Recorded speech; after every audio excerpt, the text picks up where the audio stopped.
नई कहानियां। रात के 7 बजे हैं। पापैया अपने पुराने खपरेल के घर में अरंडी के तेल के एक छोटे से दिए की रोशनी में तांबे के सिक्के गिन रहा है। रसोई से लक्ष्मम्मा हाथ में करछी लिए चिढ़ते हुए बाहर आती है। सुनिए, दिया बुझने वाला है और आप अभी भी वो सिक्के गिन रहे हैं? सुबह उठने से लेकर रात सोने तक यही काम है क्या? आप असली बात भूल गए। रात का खाना बनाने के लिए तेल की एक बूंद भी नहीं है। अरे सुबह ही तो वो छोटी बोतल भरी थी, इतनी जल्दी खत्म हो गया। तुम सब्जी में तेल डाल रही हो या चूल्हे में? पता है अरंडी के तेल की कीमत क्या है? ऐसे इस्तेमाल करोगी तो जायदाद कपूर की तरह उड़ जाएगी। हे भगवान, हथेली में आ जाने वाली उस बोतल का तेल 1 हफ्ते तक कैसे चलेगा? पड़ोस में सुब्बम्मा के घर से रोज खुशबूदार खाने की महक आती है और हमारे घर में रोज मार और चटनी। आपकी कंजूसी देखकर पूरा गांव हंसता है। हंसने दे, उन्हें पैसे की कीमत क्या पता। एक तांबे का सिक्के कमाने में कितना पसीना बहाना पड़ता है ये मुझे पता है। अगर मैं भी उनकी तरह अय्याशी करता तो अब तक कटोरा हाथ में आ जाता। मेरे पास से एक फूटी कौड़ी भी नहीं गिरेगी। तो अब क्या करूं? बिना छौंक के निवाला गले से कैसे उतरेगा? कम से कम चटनी बनाने के लिए तो तेल होना चाहिए ना। आज बिना तेल के ही खाना बना लो। उस इमली के पानी में थोड़ा ज्यादा पानी डालकर रसम बना लो। गर्मा गर्म पियोगे तो वही महाप्रसाद है। सेहत के लिए भी अच्छा है। पानी डालकर रसम बनाऊं तो वो धोवन का पानी ही बनेगा। मेरी ही किस्मत खराब है। इतनी जायदाद होने के बाद भी ये दरिद्रता क्यों? तभी बाहर से किसी ने जोर से दरवाजा खटखटाया। पापैया चौंक गया और जल्दी जल्दी सिक्कों को गठरी में बांध लिया। कौन है? लक्ष्मी, दिया बुझा दे। हो सकता है कोई कर्जदार हो। कह दे कि घर में कोई नहीं है। छी छी, जिंदा इंसान को कैसे कह दूं कि घर में कोई नहीं है? देखती हूँ कौन है। लक्ष्मम्मा के दरवाजा खोलते ही बगल वाली गली का सुब्बा राव हांफता हुआ अंदर आया। पापैया जी, एक बड़ी मुसीबत आ पड़ी है। मेरे पिताजी के सीने में अचानक दर्द उठा है। उन्हें सांस लेने में तकलीफ हो रही है। अरे ऐसा क्या? तो वैद्य के पास जाओ। यहाँ क्यों आए हो? शहर ले जाकर किसी बड़े वैद्य को दिखाना होगा। मेरे पास एक फूटी कौड़ी नहीं है। क्या आप 10 वरा उधार दे सकते हैं? अगली फसल आने पर ब्याज समेत चुका दूंगा। थोड़ा पुण्य कमा लीजिए। हाय सुब्बा राव, कितनी बड़ी मुसीबत आ गई। तुम्हारे पिताजी तो मेरे बहुत करीब हैं, लेकिन मैं क्या करूं? कल ही मैंने अपने सारे पैसे शहर के साहूकार को अपना कर्ज चुकाने में दे दिए। अब मेरे पास एक तांबे का सिक्का भी नहीं है। झूठा कहीं का, अभी तो वरा गिन रहा था। कम से कम मुसीबत में फंसे इंसान की भी मदद नहीं करता। ऐसा मत कहिए पापैया जी। पूरे गांव को पता है कि आपके पास बहुत पैसा है। मेरे पिताजी की जान जाने वाली है। थोड़ी दया कीजिए। मैं आपका एहसान किसी भी तरह चुका दूंगा। कह रहा हूं ना कि पैसे नहीं है। समझ में नहीं आता क्या? मेरे पास तो जादू टोने के लिए एक इमली का बीज भी नहीं है। चाहो तो हमारे आंगन में तुलसी के पत्ते हैं, तोड़ ले जाओ। काढ़ा बनाकर पिलाओ, ठीक हो जाएगा। पैसों के लिए मेरी जान मत खाओ। सुब्बा राव निराश होकर चला गया। पापैया ने जल्दी से जाकर दरवाजे की कुंडी लगा दी और राहत की सांस ली। खा लक्ष्मी। पैसे का पता चलते ही मक्खियों की तरह भिनभिनाने लगते हैं। सीने में दर्द, शहर का वैद्य, ये सब पैसे ऐंठने के बहाने हैं। इसीलिए किसी को कुछ नहीं देना चाहिए। अगले दिन सुबह पापैया बाजार गया। सब्जी की दुकान पर किसान रंगैया था। पापैया बैंगन को दबा दबा कर देख रहा था। अरे रंगैया, ये बैंगन इतने मुरझाए हुए क्यों हैं? डंठल सूख गए हैं। कल के हैं क्या? कीड़े तो नहीं लगे हैं? क्या पापैया जी, अभी खेत से तोड़कर लाया हूँ। इतने ताजे और चमकदार हैं और आप कह रहे हैं कि मुरझाए हुए हैं। नहीं लेना है तो मत लीजिए, लेकिन दबा दबा कर खराब मत कीजिए। ओहो, इतना घमंड। ठीक है, ये बैंगन कितने के हैं? अगर 2 आने सेर दोगे तो दे दो। 2 आने? मोलभाव नहीं होगा मालिक। इसमें कोई फायदा नहीं है। दिन दहाड़े लूट रहे हो क्या? कल बगल वाले गांव में 1 आने में ही दे रहे थे। नहीं तो मैं दूसरी दुकान पर चला जाऊंगा। मेरे पास पैसे पैर पर नहीं उगते। अच्छा ठीक है बाबू, ये तो सड़े हुए लग रहे हैं, उसे फेंक दीजिए। कोई बात नहीं, पकाने पर सब ठीक हो जाएगा। पेट में जाकर तो सब एक ही हो जाता है ना। यही तौल दो और तराजू में थोड़ा बड़ा पत्थर रखना। फिर भी तूने हज लूट लिया मुझे। रंगैया ने चिढ़ते हुए तौला। पैसे देते समय भी पापैया ने उस सिक्के को 2 बार पलट कर देखा और बहुत ही बेमन से दिया। उसके बाद उसने नीचे कीचड़ में गिरी 2 भिंडियां देखी। अरे रंगैया, ये 2 भिंडियां नीचे गिर गई हैं ना, ये तो वैसे भी कोई नहीं खरीदेगा। इन्हें भी मेरे थैले में डाल दो। इसे मुफ्त का समझ लूंगा, धोकर इस्तेमाल कर लूंगा। आपकी कंजूसी को मेरा नमस्कार मालिक। जमीन पर गिरी मिट्टी वाली सब्जियां भी नहीं छोड़ते क्या? ले जाइए, आपका पेट ठंडा रहे। करोड़ों रुपए होने पर भी पेट भर खाते नहीं हैं। पापैया वो 2 भिंडियां और सड़े हुए बैंगन लेकर घर आ गया। दोपहर को लक्ष्मम्मा ने खाना बनाया, लेकिन वो भिंडियां सच में खराब हो चुकी थी। सुनिए, वो सब्जी मत खाइएगा, बदबू आ रही है, सड़ने जैसी बदबू है। मुझे तो उल्टी आ रही है, मैं इसे फेंक देती हूँ। पेट खराब हुआ तो फिर से दवाइयों का खर्चा। कुछ नहीं होगा, पकाने पर तो जहर भी मर जाता है। ये खराब नहीं हुई हैं, बहुत ज्यादा पक गई हैं। पैसे देकर खरीदी हैं, फेंक दूं तो लक्ष्मी देवी नाराज नहीं हो जाएंगी। तुम चुप रहो, मेरा शरीर पत्थर जैसा है। खाना खाने के बाद शाम होते होते पापैया के पेट में गड़बड़ शुरू हो गई। उसे भयंकर उल्टियां और दस्त होने लगे और पापैया बिस्तर पर तड़पने लगा। ओए माँ, अरे बाप रे, मैं तो मर गया। पेट में जैसे कोई छुरे घोंप रहा हो। लक्ष्मी, पानी दे, जान निकली जा रही है।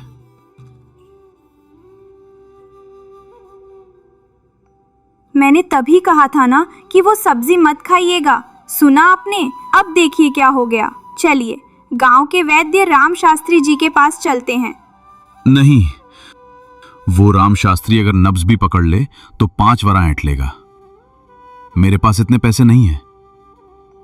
थोड़ा सोंठ का काढ़ा बनाकर ले आ, उसी से ठीक हो जाएगा।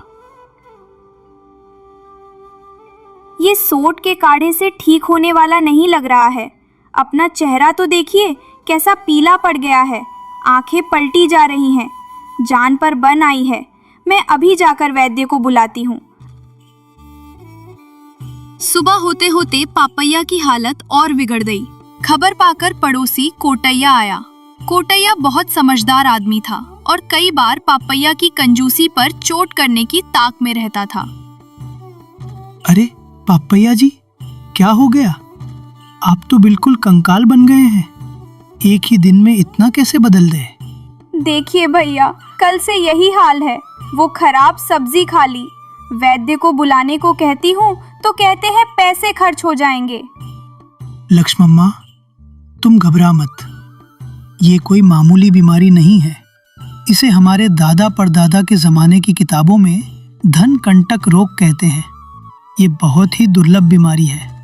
धन कंटक रोग मतलब? ये तो कोई नया नाम है। क्या कम खर्चे में हो जाएगा? मतलब जो लोग पैसे खर्च करने के बजाय उसे बहुत ज्यादा जमा करते हैं, उस पैसे की गर्मी पेट में चली जाती है और आंतों को खा जाती है। क्या आपको अंदर सिक्कों की खनक सुनाई दे रही है? वो आवाज दिल की धड़कन को रोक देती है। इसका इलाज उस राम शास्त्री जी के पास भी नहीं होगा। हाय, फिर क्या उपाय है? क्या कम खर्चे में हो जाएगा? कोई जड़ी बूटी हो तो बता दे कोटैया। क्या मैं मर जाऊंगा?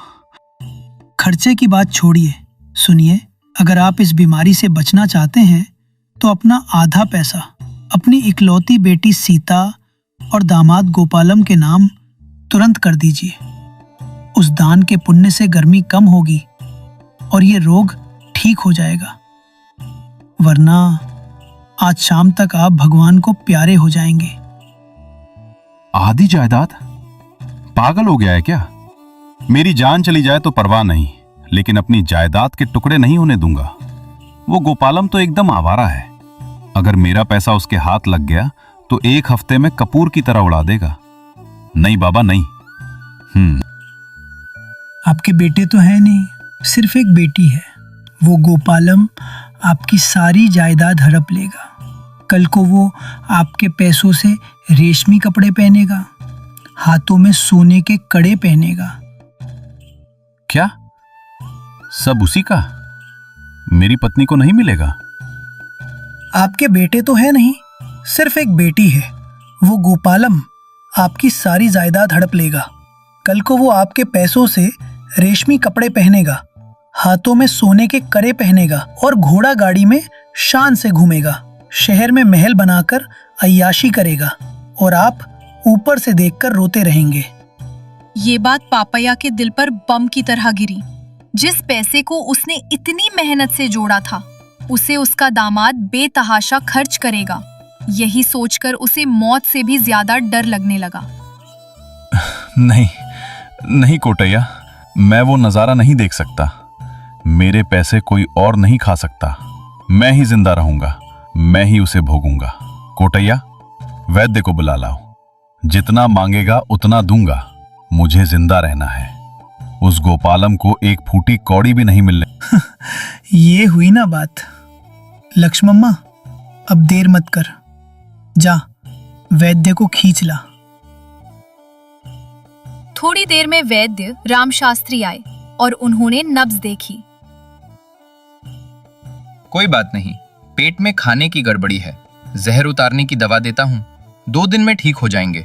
लेकिन मेरी फीस 5 वराह और दवाइयों का खर्चा 2 वराह होगा। कुल 7 वराह अभी देने होंगे। 7 वराह? इतना खर्चा?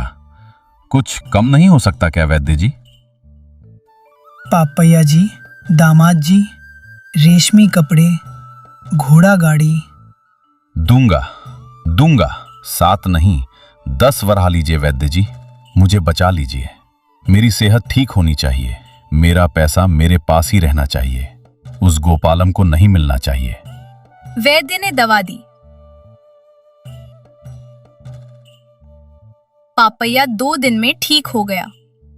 उस घटना ने पापैया में एक छोटा सा बदलाव ला दिया।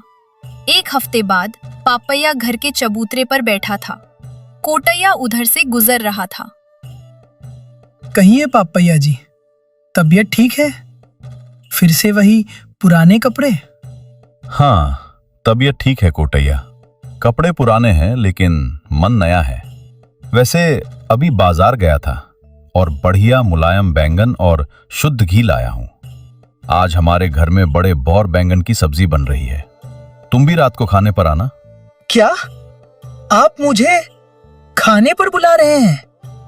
सूरज पश्चिम से उगा है क्या? मुझे अपने कानों पर विश्वास नहीं हो रहा है। सच में पापैया? सूरज वही है कोटैया, लेकिन मेरे दिमाग में उजाला हो गया है। पिछले हफ्ते तो मैं यमलोक से वापस आया हूं ना, तब समझ आया। मैं इन पैसों को गठरी में बांधकर गड्ढे में गाड़ भी दूं तो मेरे मरने के बाद ये मेरे साथ नहीं जाएंगे, उल्टा कोई और ही इन्हें उड़ाएगा। सच कहा पापैया जी, इतने दिनों बाद कोई अच्छी बात कही। अगर मैं खुद खाऊं, खुद भोगूं और 10 लोगों को खिलाऊं, कम से कम मेरी आत्मा को तो शांति मिलेगी ना। उस गोपालम के लिए कुछ नहीं छोड़ना है। उसके हाथ में कटोरा थमाना है। यही मेरी जिद है। कारण जो भी हो, आप में बदलाव तो आया। खुशी हुई पापैया जी। कंजूसी चली गई और इंसानियत आ गई। पैसा जमा करने से ज्यादा उसे इस्तेमाल करने में असली खुशी है। ये आप समझ गए। मैं जरूर आऊंगा। उस रात पापैया के घर में दिए जगमगा रहे थे। लक्ष्मम्मा का चेहरा खुशी से चमक रहा था। पापैया खुद कोटैया को घी परोस रहा था। पापैया अब भी पैसों को लेकर सावधान था, लेकिन अब वो जान लेने वाला या दूसरों को सताने वाला कंजूस नहीं रहा। वो समझ गया था कि पैसा जीने के लिए है, न कि जिंदगी पैसे के लिए। सीख: धन जोड़ना जरूरी नहीं है, बल्कि उसे अपनी जरूरतों और दूसरों की मदद के लिए इस्तेमाल करना ही असली दौलत है। बहुत ज्यादा कंजूसी अनर्थ का कारण बन सकती है।